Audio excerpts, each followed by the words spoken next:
From the All Indiana Podcast Network. The All Indiana Podcast Network. This is the News 8 Daily 8. Now all the latest news. Kylie Conway has all the news you need to know. And more. Please stand by. Now, here's Wish TV's Kylie Conway. Hi, this is Kylie Conway, and this is the News 8 Daily 8 for Monday, September 27.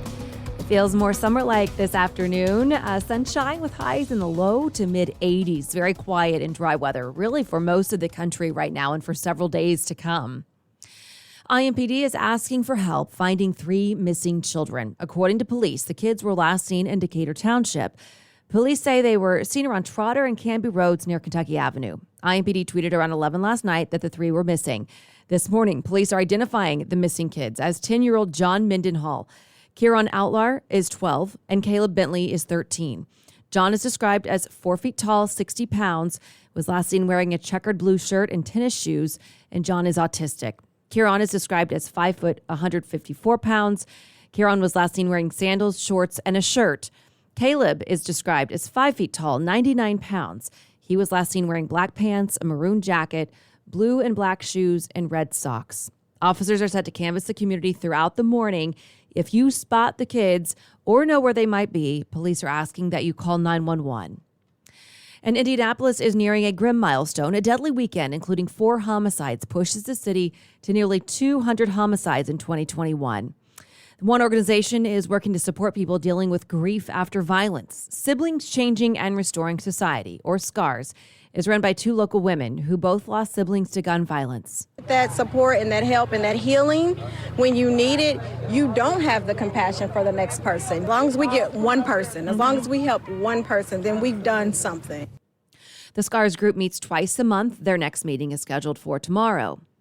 And the COVID-19 battle is far from over. That is the message this morning from health officials. The CDC and FDA are in agreement that certain people in the United States can get Pfizer booster shots. But the agencies are warning this is not the end of the pandemic. CDC Director Dr. Rochelle Walensky says the boosters will help, but she says the virus still poses a great threat to people who are unvaccinated. Infections among the unvaccinated continue to fuel this pandemic, resulting in a rising number of cases, hospitalizations, and deaths. CDC numbers show 64% of Americans old enough to get the shot are now fully vaccinated. The state says 55% of people eligible in Indiana are fully vaccinated. And Walensky says that the pandemic should not halt Halloween. Again, director of CDC, she's sharing her thoughts on trick-or-treating. If you're able to be outdoors, absolutely limit crowds. I wouldn't necessarily go to a crowded Halloween party, but I think that we should be able to let our kids go trick-or-treating in small groups, and I hope that we can do that this year. And police in Avon are getting ready for the town's trick-or-treat hours. A new Facebook post says officers will be passing out treats as well from 5:30 to 8:30 on October 31st. Halloween does fall on a Sunday this year. At least 4 big employers are hiring right now. The Indianapolis Public Library branch in Hawville is hosting a job fair. The Hawthorne Community Center is a partner in the push. Organizers say it's an effort to get people back on their feet after the pandemic. Goodwill Industries, IUPUI, Amazon, and the Postal Service are all looking for workers. The Career Center will also be open to help people put together resumes, search for jobs online, or fill out job applications. It runs from 11 to 3 today. And we're now hearing from one of the passengers who was on board when an Amtrak train derailed in Montana. Crews were cleaning up there yesterday. 3 people were killed and 7 sent to the hospital when the train left the tracks Saturday afternoon. It happened in the town of Joplin during a trip from Chicago to Seattle. There were 141 passengers and 16 crew members on board.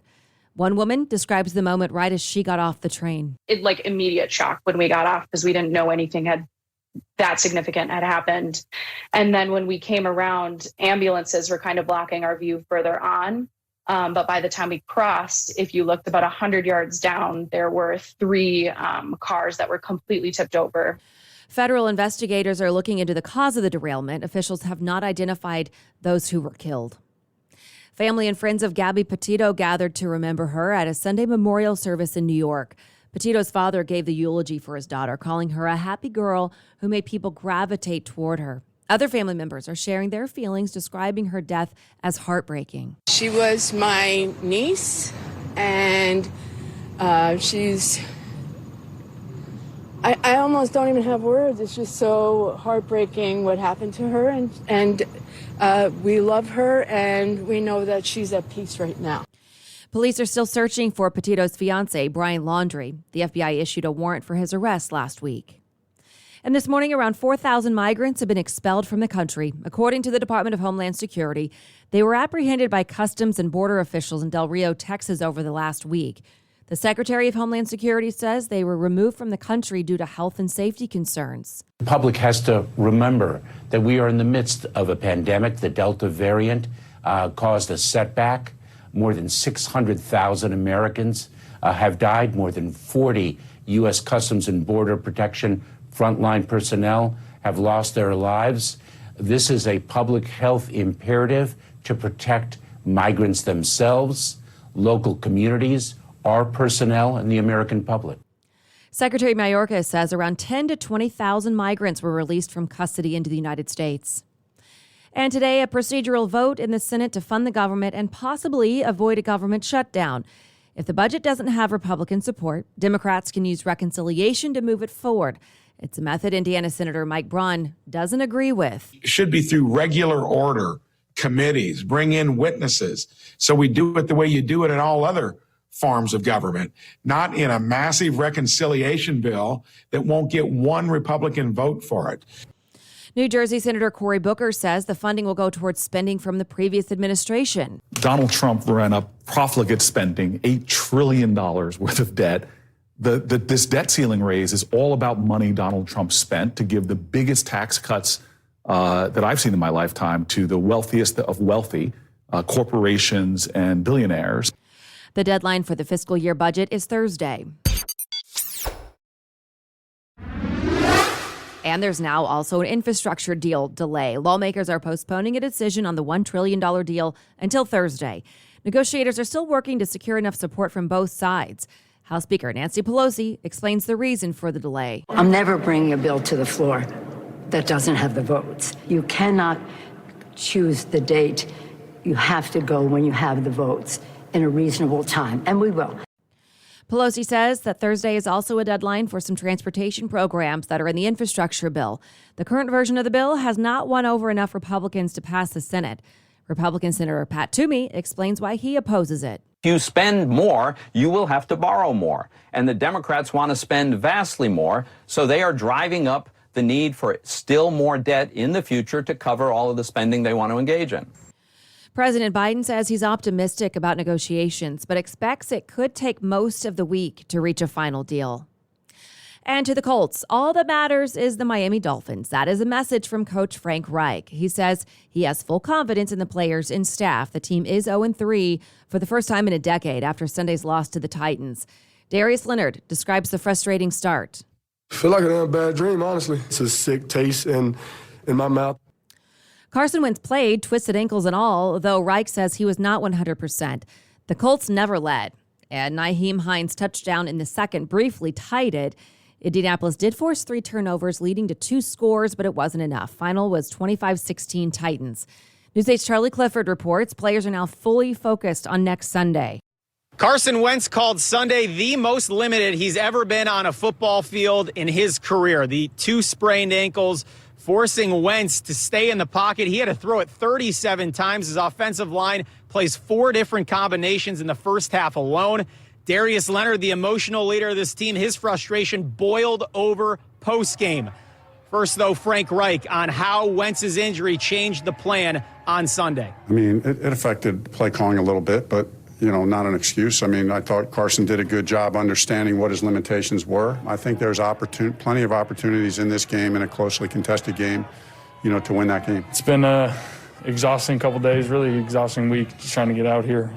Wish it would have been a better result, but, there's a lot of different emotions in there, frustrations, guys are angry, different things, but at the same time, guys are staying together. You can already see it, and guys are hungry for next week. That's why we have these guys in this room. A lot of teams may not be able to come back from this, but I think we are. So we're going to look ourselves in the mirror, and our focus is on the Dolphins. I feel like a damn bad dream, honestly.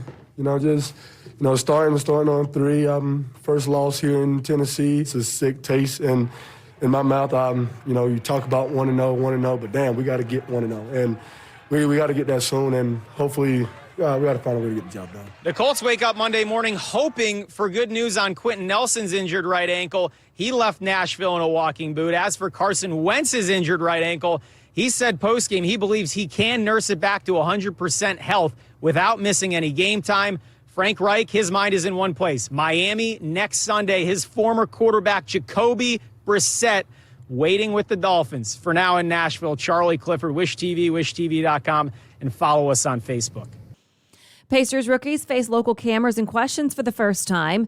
Chris Duarte and Isaiah Jackson are both set to speak. This morning, several veterans land new honors as well. Both ESPN and Sports Illustrated have top 100 player lists, and Domantas Sabonis, Malcolm Brogdon, Karis LeVert, and Miles Turner are on both. Right now, we are bracing for some big news from the team. Team officials plan to join Governor Holcomb and Mayor Joe Hogsett at 9 o'clock this morning at the St. Vincent Center downtown on Delaware Street.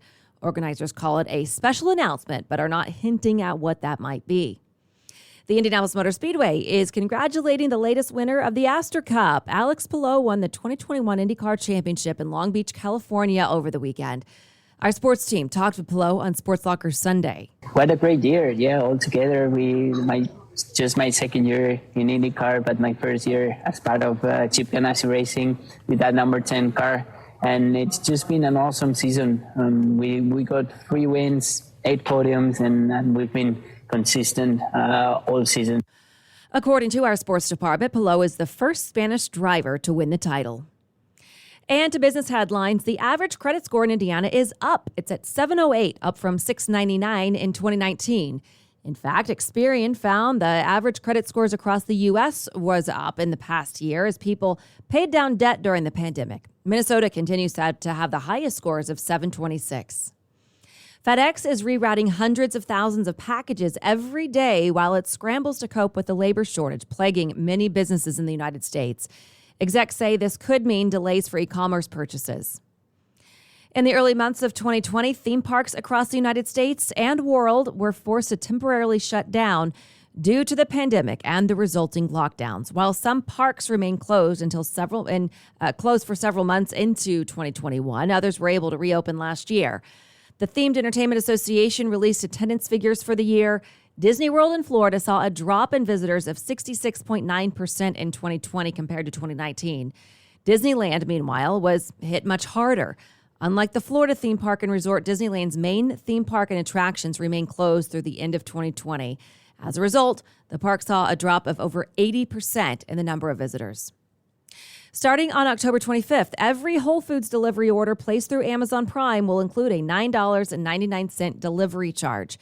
Amazon Prime members were notified of the change via email on Friday. Whole Foods says the new fee is designed to help cover operating costs associated with delivery, like equipment and technology, without raising grocery prices.